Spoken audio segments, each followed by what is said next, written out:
نستعین و بک اجمعین. میری آواز آ رہی ہو تو سب مل کے کہو سبحان اللہ.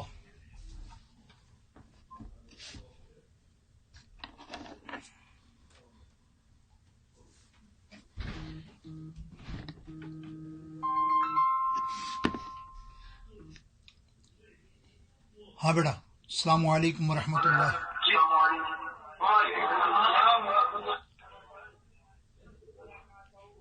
الحمد للہ رب العالمین والصلاة والسلام علی رسولہ النبی الکریم. اما بعد فاعوذ باللہ من الشیطان الرجیم. بسم اللہ الرحمن الرحیم. ایاک نعبد و ایاک نستعین. صدق اللہ العظیم. رب اشرح لی صدری ویسر لی امری واحلل عقدۃ من لسانی یفقهوا قولی. غوث اعظم بمن بے سر و سامہ مدد، قبلہ دی مدد، کعبہ ایماں مدد. ان اللہ و ملائکتہ یصلون علی النبی یا ایھا الذین آمنوا صلوا علیہ سلموا تسلیما. بآواز بلند.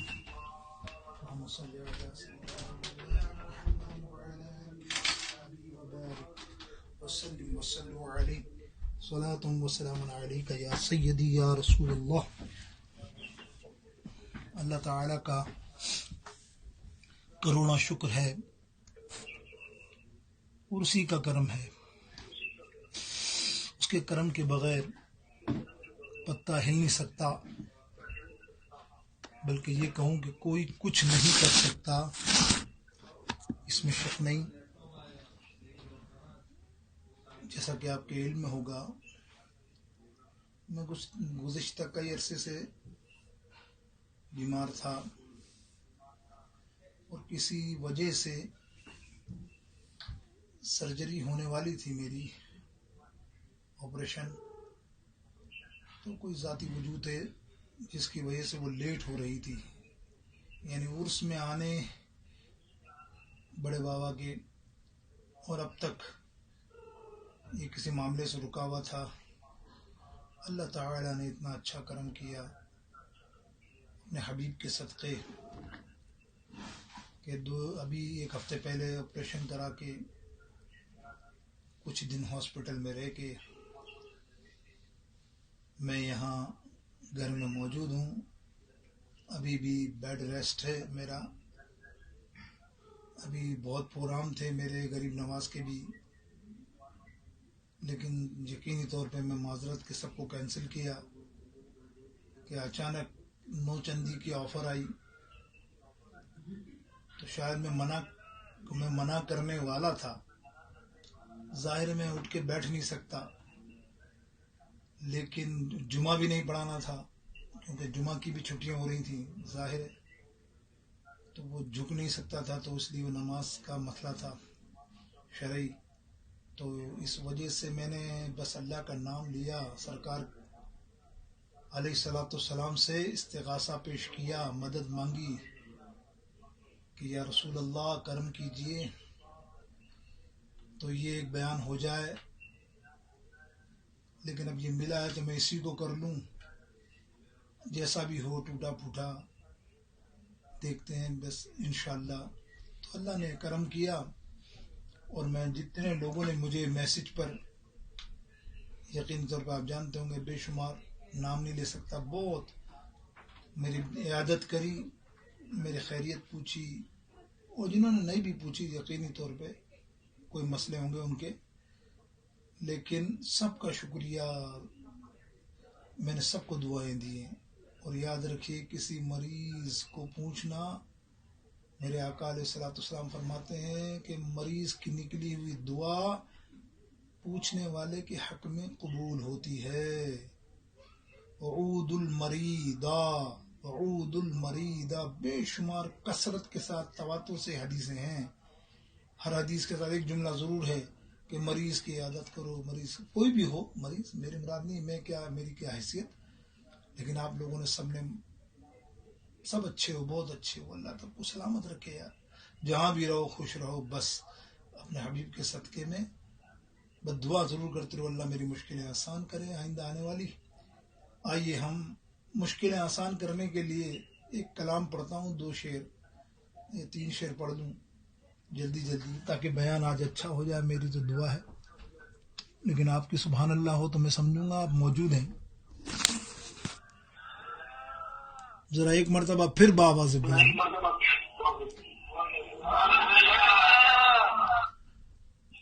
صلی اللہ علیہ یا رسول اللہ وسلم علیہ یا حبیب اللہ۔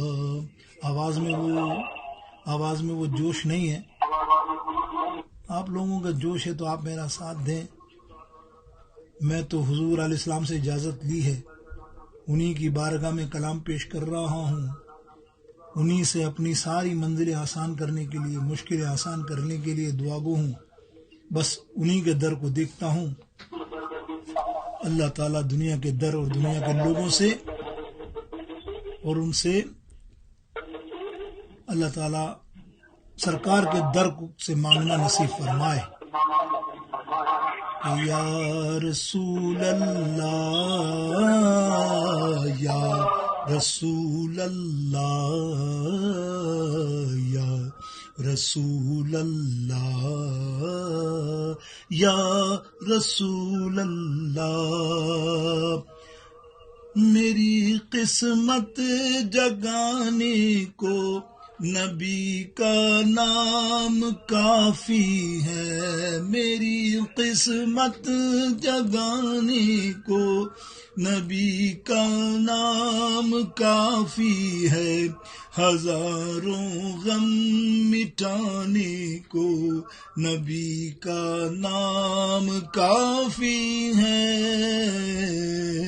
یا رسول اللہ یا رسول اللہ یا رسول اللہ، سب مل کے کہہ دو رسول اللہ۔ آج کا بیان ہی اسی موضوع پر ہے، یا رسول اللہ یا، اور خوشی ہو یا کوئی غم ہو نبی کا نام لیتا ہوں، خوشی ہو یا کوئی غم ہو نبی کا نام لیتا ہوں، کہ ہر ایک غم بھلانے کو نبی کا نام کافی ہے، یا رسول اللہ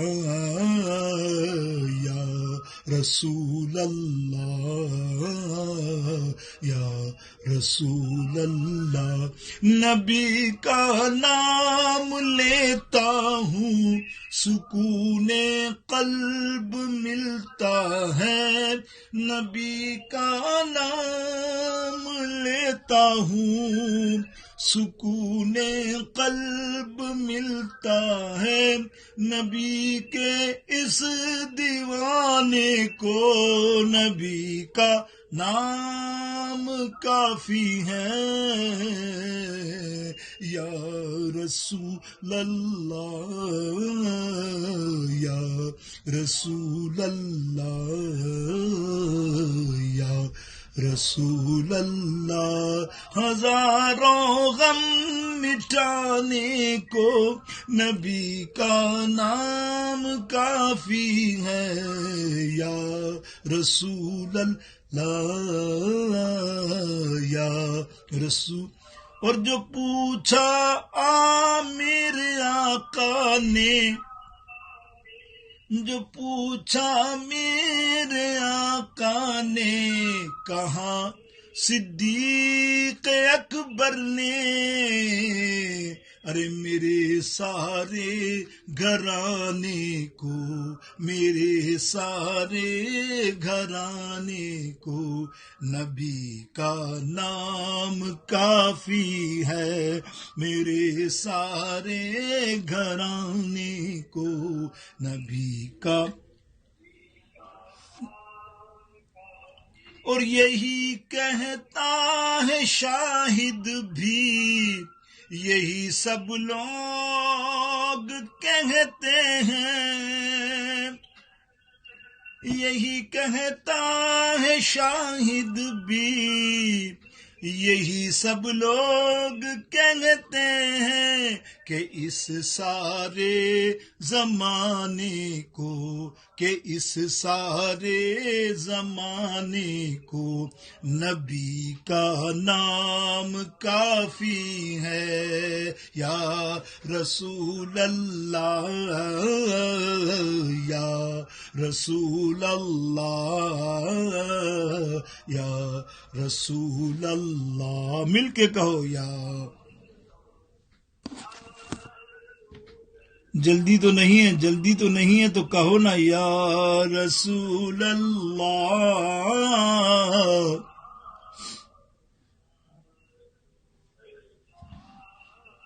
یا حبیب اللہ صلی اللہ تعالی علیہ وسلم.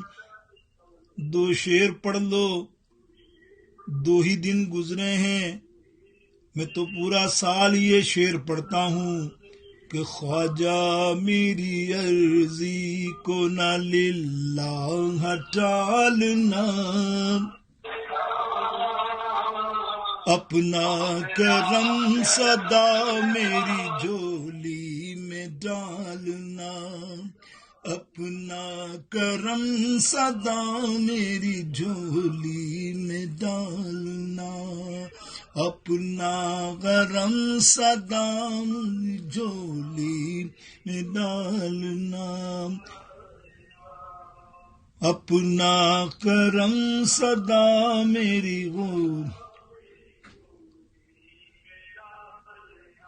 اور خواجہ تمہاری ذات کا ہے ہم کو آسرا، بھٹکا نہ دے کہیں ہمیں بگڑا یہ معاشرہ.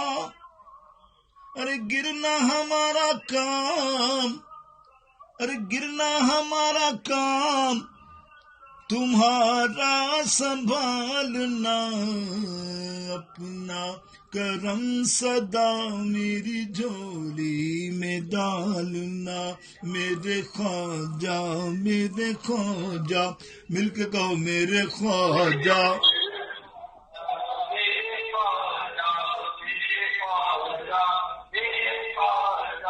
میرے خواجہ میرے. اور ہر سال عرضی دیتا ہوں آنے کے واسطے، ڈالو نگاہ ناز بلانے کے واسطے. میرے خواجہ، میرے خواجہ، میرے خواجہ، میرے خواجہ، میرے خواجہ غریب نواز. ہوں مصیبت میں غم کا مارا ہوں، بے حال ہوں یا غریب نواز، تیرے در سے ہی گزارا ہے ہمارا یا غریب نواز. ہر سال عرضی دیتا ہوں آنے کے واسطے، ڈالو نگاہ ناز بلانے کے واسطے. اس سال تو شاہد کا، اس سال تو شاہد کا، اس سال تو شاہد کا ویزا نکالنا، اپنا کرم صدا میری جھولی میں ڈالنا. میرے خواجہ، میرے خواجہ، میرے خواجہ، میرے خواجہ، میرے خواجہ، میرے خواجہ غریب نواز رضی اللہ تعالی عنہ.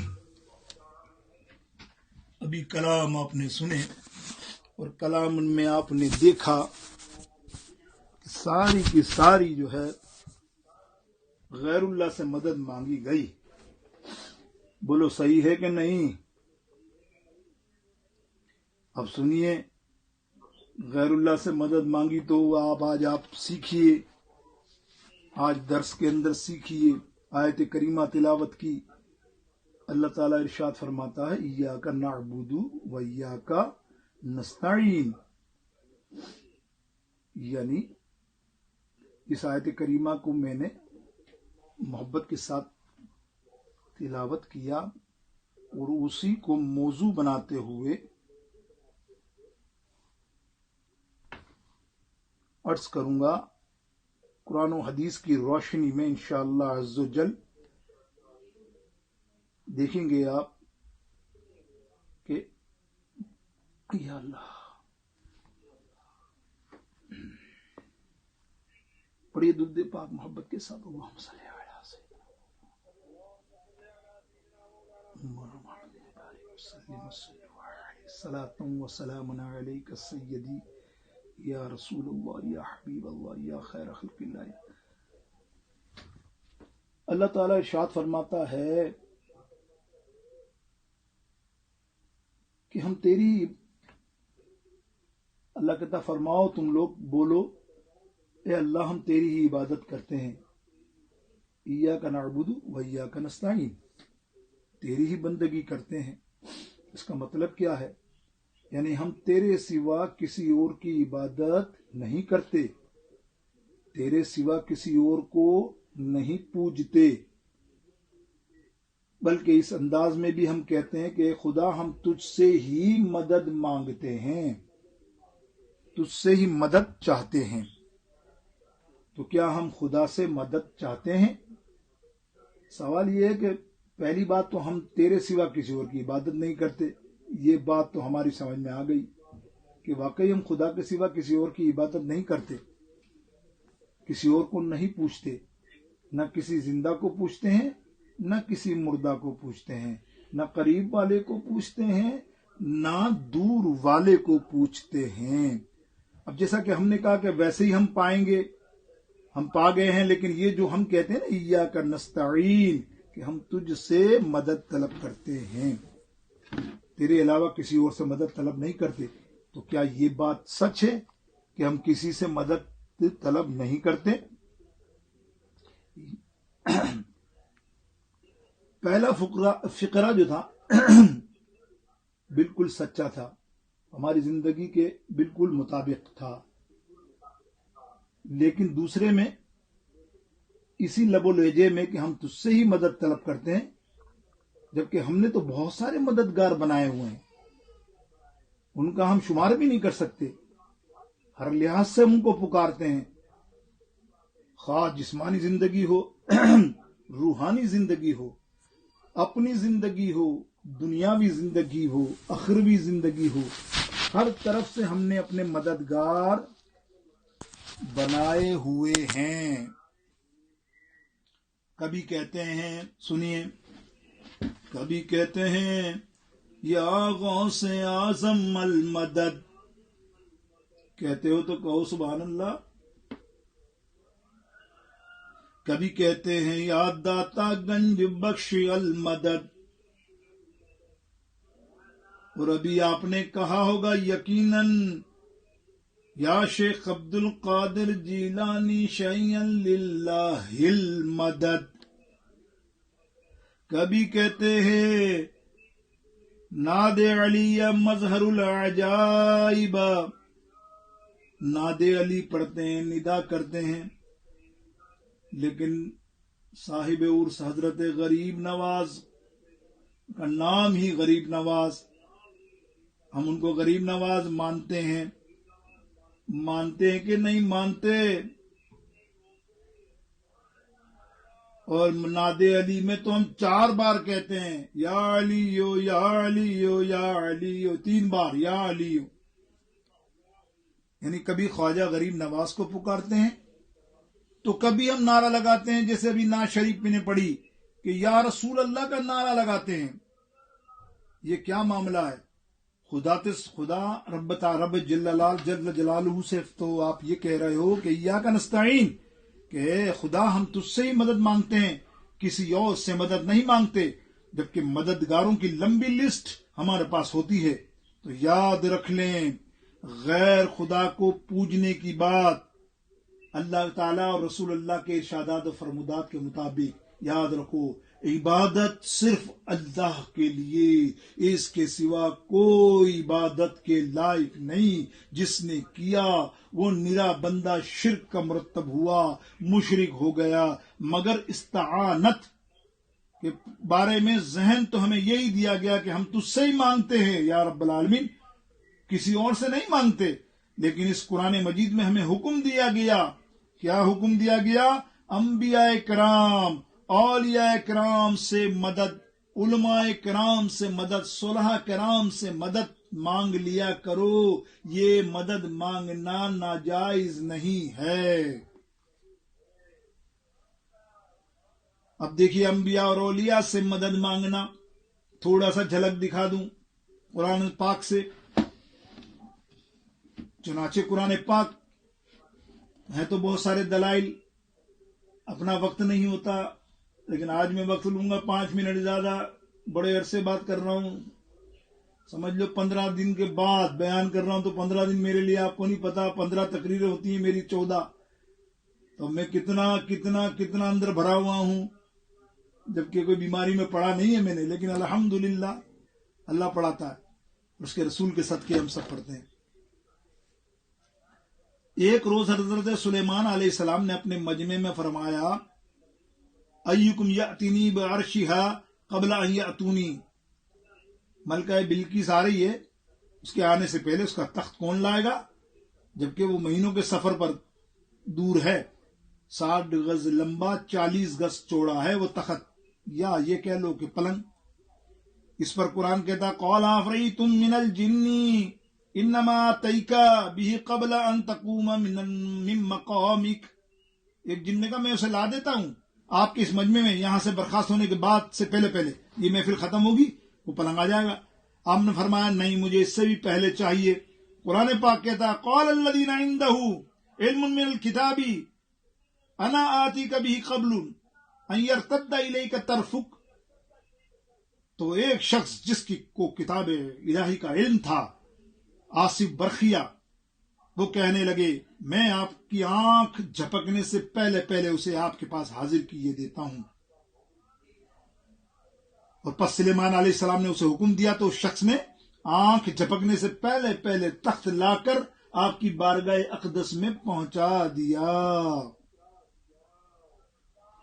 اب اس تفسیر کو کیا سمجھو گے؟ قرآن پاک کی ترجمہ ہی ہے تقریباً. ثابت ہوا غیر اللہ سے مدد مانگنا ناجائز نہیں، بدعت نہیں، بلکہ انبیاء کرام کی سنت ہے. سلیمان علیہ السلام نے مدد مانگی تو پلنگ آیا، حالانکہ سلیمان علیہ السلام کو مدد مانگنے کی ضرورت نہیں تھی. آپ پلک جھپکاتے نہیں، اشارہ کرتے تو آ جاتا. لیکن جن سے بھی مانگی اور انسان سے بھی مانگی. قرآن اس پر شاہد ہے. آئیے ایک اور واقعہ، سید ذوالقرنین علیہ السلام کا مدد طلب کرنا کیسا ہوا.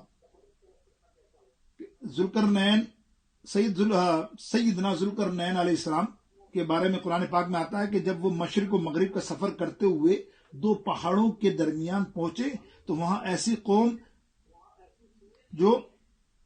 جس کو قوم کو پایا جو یاجوج ماجوج سے بہت تنگ تھی. بس اسی قوم نے کیا کیا؟ اسی قوم نے جو ہے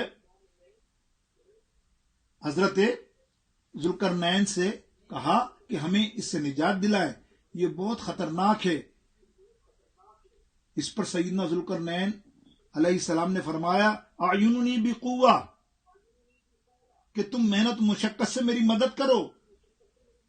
اب یہ قرآن بیان کر رہا ہے کہ اگر عبادت کی طرح کسی سے مدد کرنا جائز نہ ہوتا تو سیدنا ذوالقرنین ان سے مدد طلب کرتے، یا اگر بھول کر یا غلطی سے ایسا ہو گیا ہوتا تو قرآن کا واقعہ ان کی مدح میں ذکر نہیں ہوتا.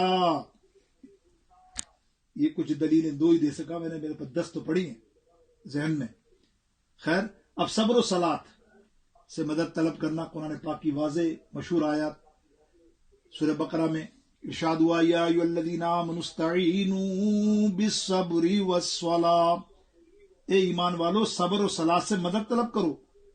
اب یہ بات بڑی قابل توجہ ہے کہ اگر اللہ کے علاوہ کسی اور سے مدد طلب کرنا جائز نہ ہوتا تو رب العزت خود صبر و صلات سے مدد طلب کرنے کا حکم نہ دیتا.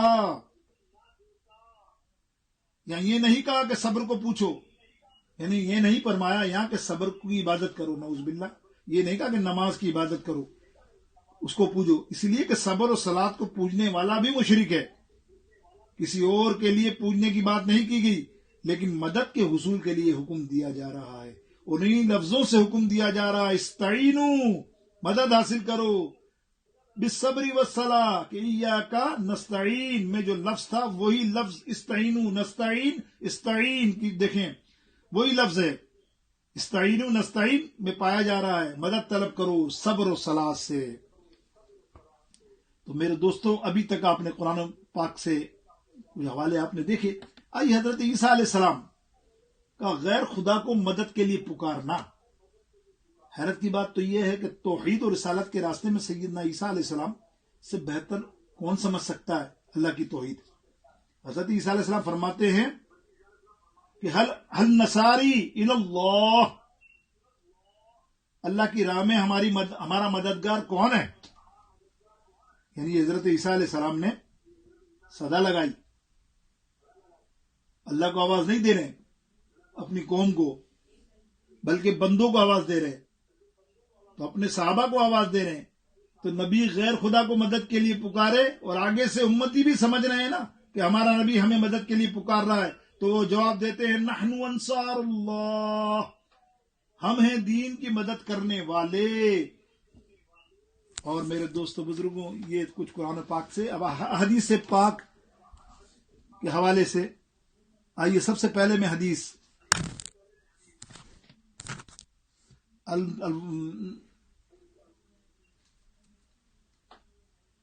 البدایہ والنہایہ سے پہلی حدیث میں کوٹ کرتا ہوں آپ کو.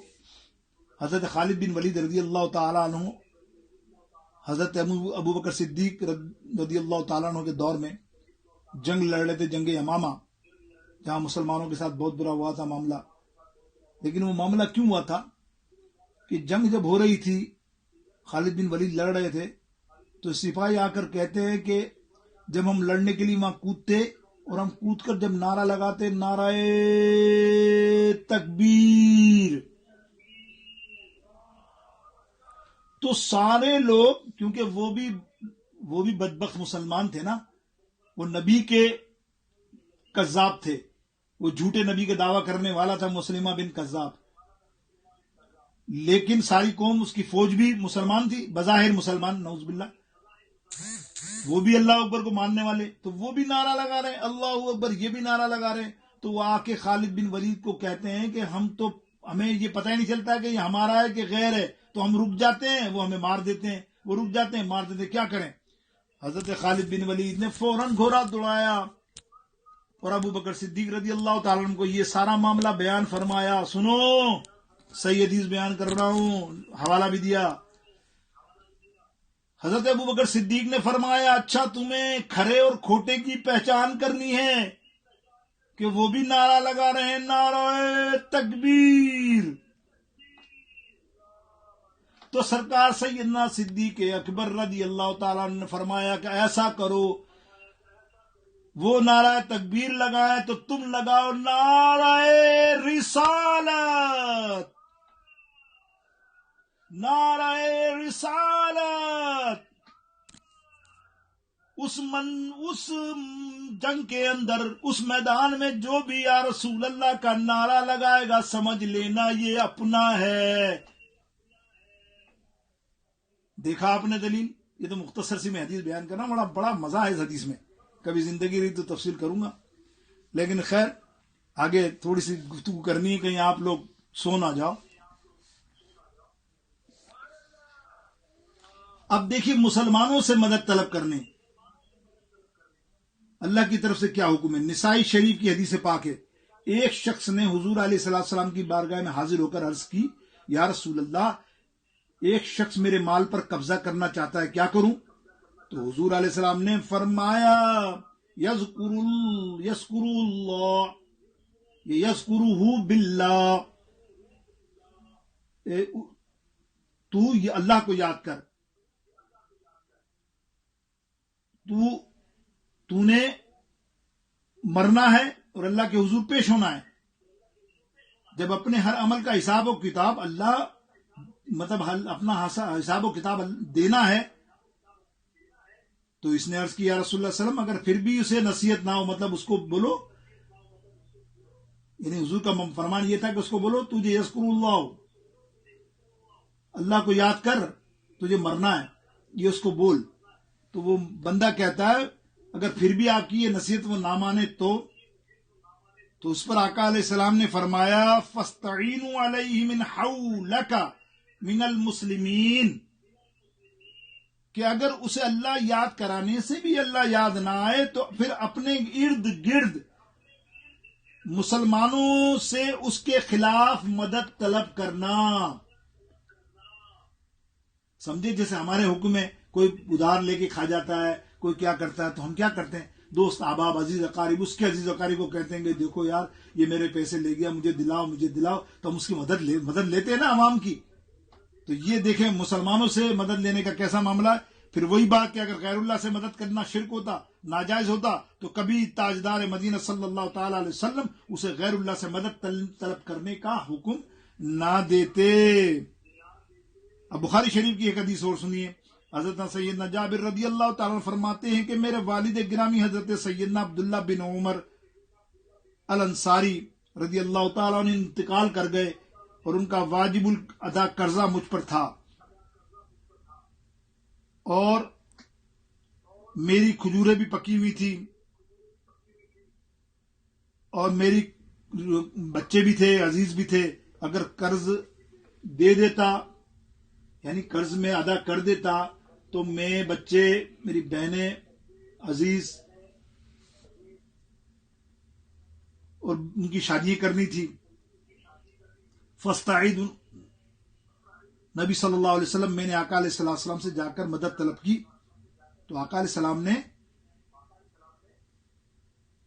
سرکار علیہ السلام نے ان کا قرض بھی اتارا اور فرمایا کہ تیری وہ کھجوریں لاؤ. میں نے کھجوریں طلب کی اور فرمایا جاؤ جس کا قرض دیتا جاؤ، انشاءاللہ تیرے اس تھیلے میں سے کھجوریں کم نہیں ہوں گی. اور میں سرکار کی اس مدد سے، دیکھیں یہاں فرمایا، حدیث میں اس لیے پڑھ رہا ہوں یہ رک کے کہ آپ کے ذہن میں ہو کہ جملہ محدث نے یہ لکھا ہے کہ سرکار علیہ السلام کی مدد سے، حالانکہ مدد تو اللہ ہی کی ہوتی ہے، لیکن اللہ کے وسیلے سے انبیاء اولیاء مدد کر سکتے ہیں. خود کچھ کوئی نہیں کر سکتا اللہ کے بغیر، یاد رکھنا. لیکن اللہ چاہے تو رسول اللہ نے مدد کی. میرے دوستو بزرگوں، سیدنا جابر فرماتے ہیں، حضور نے فرمایا جابر تم فکر نہ کرو، اور آپ نے دعا دی اور میرا سارا قرض بھی اتر گیا، میری بہنوں کی شادی بھی ہو گئی. نسائی شریف کی حدیث پاک میں ہے، نستعین برسول اللہ. صحابہ کرام کہتے ہیں کہ ہم حضور علیہ السلام سے مدد طلب کرتے تھے. اسی مقام پر صحابہ کرام نے لفظ وہی بولا ہے جو ہم نماز میں بولتے ہیں کہ ایاک نستعین. پتہ چلا خدا کے علاوہ کسی نبی ولی سے مدد طلب کرنا ناجائز، بدعت یا شرک نہیں، بلکہ قرآن و سنت کے مطابق ہے. ایک نعت خانوں کے لیے حدیث پاک بھی سناؤں گا، یاد آ گئی، سنو، بڑی مشہور حدیث ہے. حضرت سید حسان رضی اللہ تعالیٰ عنہ حضور علیہ السلام کی نعت پڑھتے تھے. حضور بہت خوش ہوتے تھے اور ایک دن فرمایا، کیا فرمایا کہ اے اللہ تو حسان کی مدد فرما حضرت جبریل کے ذریعے. یعنی یہاں کیا ہوا کہ حضرت جبریل بھی مددگار بن گئے. اگر اللہ کے علاوہ کسی کو مددگار ہونا درست نہ ہوتا تو میرے آقا علیہ السلام یہ نہ فرماتے جب مدد مانگو تو اللہ سے مدد مانگو. اس کا بس آخری جواب 5 منٹ سن لیں. باقی جتنا ہو سکا میں نے، اللہ تعالیٰ نے مجھے توفیق دی، ماشاء اللہ بہت اچھا کر لیا میں نے. اللہ کا کرم ہے، اللہ جب کرم کرتا ہے تو پھر اچھے میں اچھا ہوتا ہے. جب مدد مانگو تو اللہ سے مانگو. بعض لوگ یہ اعتراض کرتے ہیں کہ حدیث پاک میں کہ آقا علیہ السلام نے فرمایا حضرت عبداللہ بن عباس سے، ان استعنت فاستعن باللہ، کہ جب مدد مانگو اللہ سے مانگو. تو اس کا جواب یہ کہ خاص کیفیت کا بیان ہے جو ہر ایرو غیرو کو نصیب نہیں ہوتی بلکہ خاص لوگوں کو ملا کرتی ہے. تو یہ حضور کا فرمان خواص لوگوں کے لیے ہے، عوام کے لیے نہیں. جیسے حضرت سیدنا ابراہیم علیہ السلام کو آگ میں ڈالا جا رہا تھا تو حضرت جبریل علیہ السلام آئے اور فرمایا نا کہ میں آپ کی مدد کروں، تو فرمایا نہیں، مجھے تیری مدد کی کیا ضرورت ہے، خدا مجھے بچانے کے لیے کافی ہے. تو مطلب یہ ہے کہ یہ خاص کیفیت ہے جو مقربین کو ملا کرتی ہے، ہر ایک کو نہیں ملا کرتی. تفسیر عزیزی کے اندر موجود ہے. قاضی ثناء اللہ پانی پتی رحمۃ اللہ تعالی علیہ، حضرت سفیان سوری نماز پڑھتے ہوئے جب ایاک نستعین پر پہنچتے تو بے ہوش ہو کر گر پڑتے. جب ہوش میں آتے تو لوگوں نے پوچھا حضرت کیا ہوا؟ فرمایا ایاک نستعین، کیا تو مجھے ڈر لگا کے کہیں روانہ کر دیا جاؤں، یعنی میں رد نہ کر دیا جاؤں کسی کے بارے میں؟ کیا میں دوائی لینے کے لیے کسی طبیب کے پاس جاتے ہوئے رد نہ کر دیا جاؤں؟ میں کھانے کے لیے دائیں بائیں دیکھتا ہوں، ادھر ادھر تجھ سے مدد طلب کرتا ہوں. یعنی اس واقعے کو سن کر لوگوں نے اپنا محاسبہ کیا کہ جو ادھر تو یہ کہتے ہیں، یعنی ادھر تو یہ کہتے ہیں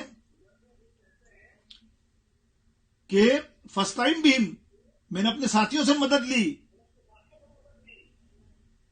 اور وہاں کہہ رہے ہیں ایاک نستعین، اللہ تیری مدد کے علاوہ میں کسی کی مدد نہیں لوں گا، مسجد کا چندہ نہیں لوں گا، مدرسے کا چندہ نہیں لوں گا، اپنے ساتھیوں سے مدد نہیں لوں گا، کسی ڈاکٹر سے مدد نہیں لوں گا، کسی فلانے سے نہیں لوں گا. تو پھر دوستو، میرے دوستو بزرگوں، سمجھ گئے آپ کہ کیسی مدد؟ ہم اللہ کے علاوہ اس کے انبیاء اکرام، ولی اکرام، مخلوق اور نیک لوگوں سے، مسلمانوں سے مدد لے سکتے ہیں. اب کوئی کہہ سکتا ہے کہ یار زندہ تو سے مدد کرنا ٹھیک ہے، زندہ میں تو مجبوری ہے کہ غریب ہو، کوئی پریشان ہو تو اس کی مدد کرنی چاہیے اور کرنی چاہیے. یاد رکھیے، آپ نے مدد نہیں کی، آپ کی پکڑ ہوگی. آپ کا مسلمان بھائی پریشان ہو اور آپ اس کی پریشانی کو حل نہ کریں، یہ حکم ہے. اللہ اکبر. کل وہ اگر آپ کے سامنے کھڑا کر کے پکڑ لے گا تو آپ کے حقوق میں پتہ نہیں کیا کیا چیزیں چلی جائیں. مدد کرنا فرض ہے، کرنا چاہیے ہمیں ہر مسلمان کی. اب کوئی زندہ کی بات کرتا ہے، لیکن فوت شدہ کا اعتراض یہ ہوتا ہے کہ جو مر گئے ان کی مدد طلب کرنا درست نہیں ہے. تو اس بات پہ سنیے کہ کثیر احادیث موجود ہیں دلائل کے ساتھ. البدایہ والنہایہ ابھی میں نے عرض کیا، اس کا ایک واقعہ آپ کے سامنے. اس کے اندر سیدنا فاروق اعظم کے دور خلافت میں قحط پڑ گیا. ایک صحابی رسول حضرت سیدنا بلال بن حارث رضی اللہ تعالیٰ عنہ کی بارگاہ میں حاضر ہوئے. عرض کی حضرت بلال بن حارث سرکار کی بارگاہ اقدس میں حاضر ہوئے اور استسقل امتی کا کہ یا آقا علیہ السلام اپنی امت کو بارش عطا کیجئے. یہ حدیث کے الفاظ ہیں. بتائیے، مدد نہیں چاہتا تو اور کیا تھا؟ میرے نبی علیہ السلام کے مزار اقدس پہ مدد مانگ رہے ہیں حضرت بلال بن حارث. تو کیا ہوا؟ یہ آیت کریمہ ایاک نستعین نہیں آتی اس میں شامل؟ ان کو نہیں آتی تھی؟ اللہ اکبر. جب ہم کہتے ہیں کہ غزوہ بدر میں فرشتوں نے مدد کی تو مطلب ہے یہ ہوتا ہے کہ خدا نے ہی مدد کی اصل میں، لیکن فرشتوں کے ذریعے. پس آخر میں ایاک نستعین کے معنی یہ ہوتے ہیں کہ باری تعالیٰ ہم تیرے اپنوں سے مانگتے ہیں، غیروں سے نہیں. ہر شخص اپنوں سے مانگتا ہے جس کو اپنا سمجھتا ہے. پس ہم جس کو ہم اپنا سمجھیں گے، ہم داتا صاحب کو اپنا سمجھتے ہیں، ہم خواجہ صاحب کو اپنا سمجھتے ہیں، ہم غوث اعظم پیران پیر کو اپنا سمجھتے ہیں، ہم بابا فرید کو اپنا سمجھتے ہیں، ہم اپنے ارشاد علی بابا کو اپنا سمجھتے ہیں. ارے تو اب ہم یہ لوگ اپنا سمجھ مطلب یہ کہ ہم تو اپنا سمجھتے ہیں نا، یہ لوگ جب اپنا ہی نہیں سمجھتے، نہ غوث اعظم کو، نہ داتا صاحب کو، نہ خواجہ صاحب کو، تو پھر نہ رسول کو اپنا سمجھتے ہیں، نہ غوث کو اپنا سمجھتے ہیں، تو اس لیے ان کی ہمت نہیں پڑتی مانگنے کی۔ ابھی اپنے اور غیروں کا فرق بھی سمجھ لیں، کون ہوتا ہے کون دیتا ہے۔ سب لوگ یہاں بیٹھے ہو، بات کرو، میں کسی کو جانتا ہوں گا تبھی اس سے کہوں گا نا کہ میری مدد کرو، کسی کو جانتا نہیں ہوں گا تو اس سے تو میں نہیں کہہ سکتا۔ یعنی اپنے دل کی بات معلوم ہوا کہ یہ ہم سے بیگانے نہیں ہیں۔ جو اپنا ہوتا ہے وہ اپنا ہوتا ہے، جو غیر کون ہے جو بیگانہ نہ ہو۔ ارے نادانو، اگر انبیاء، اولیاء، صلحاء خدا کے غیر ہو جائیں، یہ سب خدا کے قریب ہیں۔ جو خدا کے قریب ہیں وہ ہمارے قریب ہیں۔ تو خدا اعلی حضرت نے 2 شعر کے اندر جملہ بیان کر دیا، تم ولیوں سے بغض رکھتے ہو، ولیوں سے بغض رکھتے ہو کہ عقل ہوتی تو خدا سے نہ لڑائی لیتے، عقل ہوتی تو خدا سے نہ لڑائی لیتے۔ ارے یہ گھٹائیں اسے منظور بڑھانا تیرا، یہ گھٹائیں اسے منظور بڑھانا تیرا۔ وآخر دعوانا الحمد للہ رب العالمین۔ اللہ تعالیٰ آپ کی محفل کو قبول فرمائے، اللہ تعالیٰ ہمارے درس قرآن کو قبول فرمائے، اللہ تعالیٰ ہمارے سلیم صاحب کو صحت کاملہ عاجلہ، ان کی اہلیہ کو صحت کاملہ عاجلہ، اور اس گھرانے کو شاد و آباد رکھے۔ یہ سکے وفادار ارشادی ہیں، اللہ تعالیٰ ان کا بیڑا پار کرے۔ وصلی اللہ، میرے لیے بھی دعا کیجیے، اللہ تعالیٰ مجھے مکمل صحت یابی نصیب فرمائے اور مالی جانی ہر مشکلات میں آسانی فرمائے۔ وصلی اللہ تعالی علی خیر خلقہ وآلہ وصحبہ اجمعین برحمتک یا ارحم الراحمین۔